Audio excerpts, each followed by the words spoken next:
Bien amigos, continuamos en Agenda Semanal, un tema que ha estado rondando no solamente el interés local, regional, sino nacional y para muchas personas es el tema del FONAVI.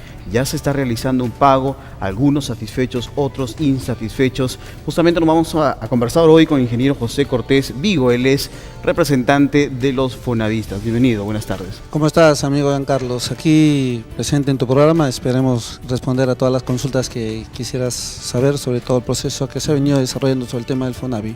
Exactamente, nuestros amigos televidentes, muchos de ellos, muchos jóvenes, muchas personas que de repente de alguna u otra manera desconocían, no entienden perfectamente de qué se trataba el FONAVI, qué era el FONAVI para que ellos puedan entender un poco. Bueno, en el tiempo del gobierno militar Moral de Bermúdez se creó el Fondo Nacional de Vivienda.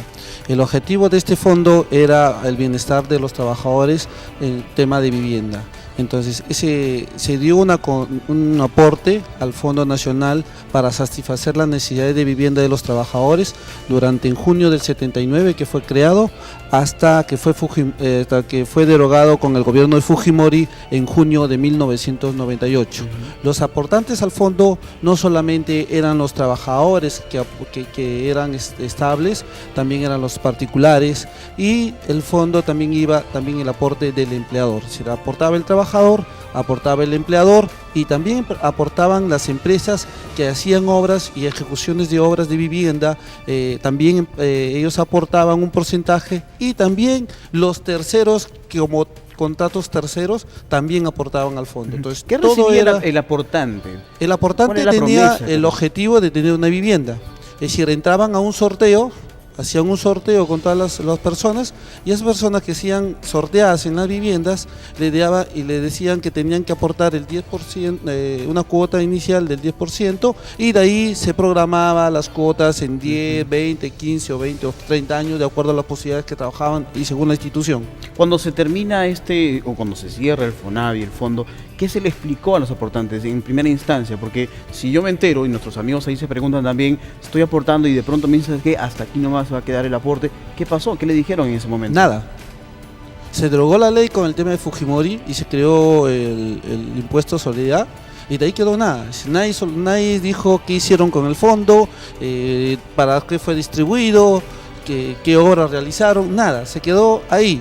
Entonces, a partir del año 1999, un grupo de personas se reunieron y trataron el tema, porque a ellos también se venían afectados sobre el tema del FONAVI, y de ahí comienza a nacer en el año 2001 la Asociación Nacional de Fonavistas de los Pueblos del Perú, donde viene el contexto de analizar y proponer un proyecto de ley en el Congreso para que den una solución sobre la problemática de los fonavistas. Este tiempo de lucha, porque ha sido una lucha constante de muchas personas para poder obtener lo que justamente les corresponde, digamos de alguna u otra manera ha tenido una salida que para algunos no es la más correcta, para otros quizá es la única que puede existir. ¿Qué posición tienen ustedes respecto a esa salida que da el gobierno de dar un dinero que realmente parece irrisorio porque calculan muchas personas de que ni siquiera es el 10% de lo que le corresponde, ¿no?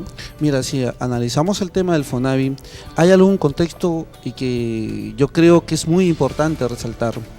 Ir a una iniciativa de una propuesta de los ciudadanos a ir al Congreso a proponerlo y el Congreso no aprobar esa norma y ir a un referéndum, a eso le llamamos democracia directa.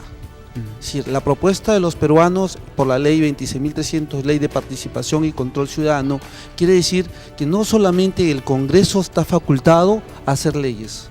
No solamente el Congreso y los legisladores que están ahí pueden proponer a los peruanos una ley que les convenga o no les convenga. Los ciudadanos con esta ley 26.300 comienzan a proponer una ley que es el tema del referéndum y se convoca. Después de 10 años de batallar en las diferentes instancias del gobierno, Poder Judicial, el Jurado Nacional de Elecciones, la RENIE, la OMPE, porque tenías que hacer un contexto de reunir firmas. No solamente era porque presentaste al Congreso y se convocaba el referéndum, sino era proponer 1.950.000 firmas, para que esas 1.000.000 de firmas vayan al contexto, aprobadas esos límites de firmas se convoque un referéndum. Inclusive tenemos que ir, miren hasta dónde hemos llegado, de que rechazado el Jurado Nacional de Elecciones, el contexto del referéndum, hemos tenido que ir al Tribunal Constitucional para que el tribunal le emplace al Jurado Nacional de Elecciones y comiencen a convocar referéndum. Y otro hecho histórico, la propuesta y la convocatoria al referéndum es convocado gracias a la propuesta que hicimos en Lambayeque.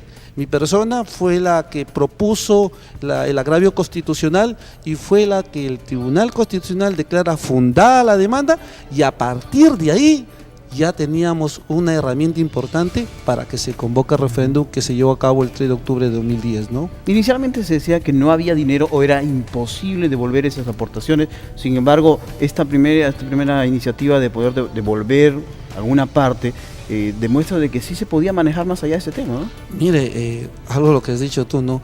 Bruce en sus 5 años de gobierno en Toledo decía que no había ni un sol y que no se podía devolver a los fonavistas su plata, porque realmente no había, ya toda la plata había sido desaparecida.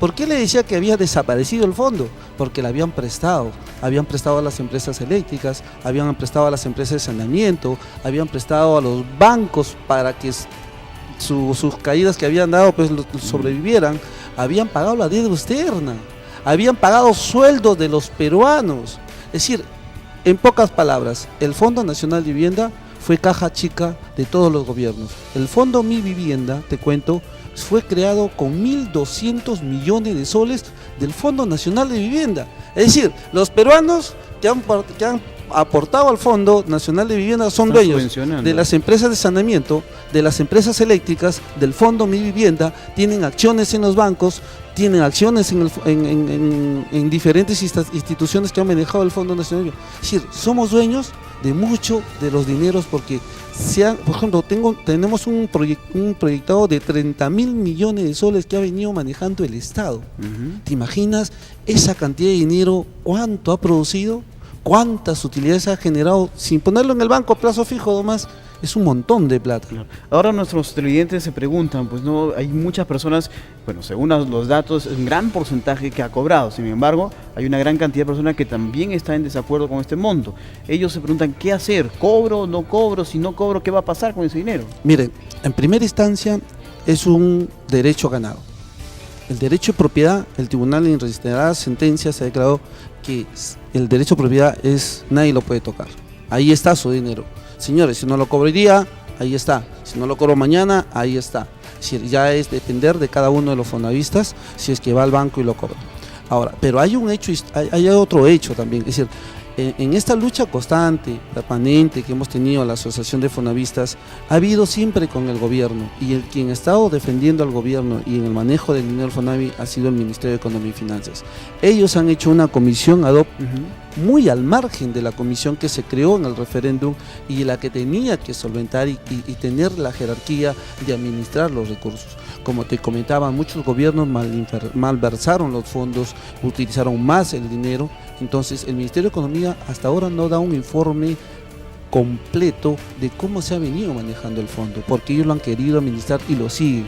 Entonces han salido un afán de contentar a un grupo de personas, de decirles, ¿sabes qué? Yo te pago 10.69 soles nada más, y por el mes aportado, si tienes un año son 120 soles, si tú tienes 10 años son 1.200, y si tienes 19 años un promedio de 1.987 soles, más o menos. Ese es el promedio que se maneja. No llegamos ni a 2.000 soles por los 30 años que ha venido manejando el fondo del gobierno y el Estado. Entonces, está hablando solamente del capital, en nada más. Exacto, ¿no? Es decir, no genera intereses, no devuelve intereses. Entonces, la Asociación Nacional de Fonavistas, ¿cuál da la propuesta? Nosotros hemos logrado la comisión registrarse en registros públicos, nuestros representantes tenemos también registrados con sus poderes correspondientes para manejar el recurso, porque es privado, no son de nosotros ni de la comisión ad hoc, es un recurso privado que tiene que devolverse a los ciudadanos, y en ese afán estamos haciendo las herramientas para comenzar a reunir todos los padrones y comenzar ya a salir las listas. Yo creo que hay un poco de descontento en la gente, más que por el monto de no salir en una primera lista, en una primera instancia. Yo le digo a todos los fonavistas, todavía no se acaba el proceso de evolución. Hay mucha gente y muchas personas que no han salido en una primera lista. cosa ¿Se que realizaba por edad y por discapacidad esta primera vez? por edades han sido quizás por sorteos, porque no sabemos nosotros como pertenecientes de la Comisión Ad hoc, porque no hemos excluido de ese proceso que es ilegal, no están de acuerdo a las normas y a la ley. Te comento, han tenido que publicar el padrón en el diario peruano, no lo han publicado. Han tenido que entregar un certificado de aportaciones y derechos del fonavista que dice la ley, no han entregado. Han tenido que realmente abrirles una cuenta individual a cada fonavista para decir, bueno, a ti te corresponde tanto, te deposito a tu cuenta, que ya eres jubilado, tiene la mayoría su cuenta individual, ahí tampoco lo han hecho. En conclusión, se han saltado del proceso de la ley. Entonces, haciendo un acto, como quien dice, hemos salido a devolver, a cumplir, ahí quedó, gracias. Ahí murió todo. Ingeniero, el tema da para más, esto todavía sigue para adelante y de repente es el pretexto para una siguiente invitación. Entonces, agradecerle a ustedes por estar luchando por los derechos de muchas personas que han sido vejados y que realmente se necesita pues poner un alto al maltrato a muchas personas. Bien, amigos, hemos llegado a la parte final de este programa, los dejamos hasta la próxima semana, como siempre aquí en Agenda Semanal. Que Dios los bendiga. Permiso.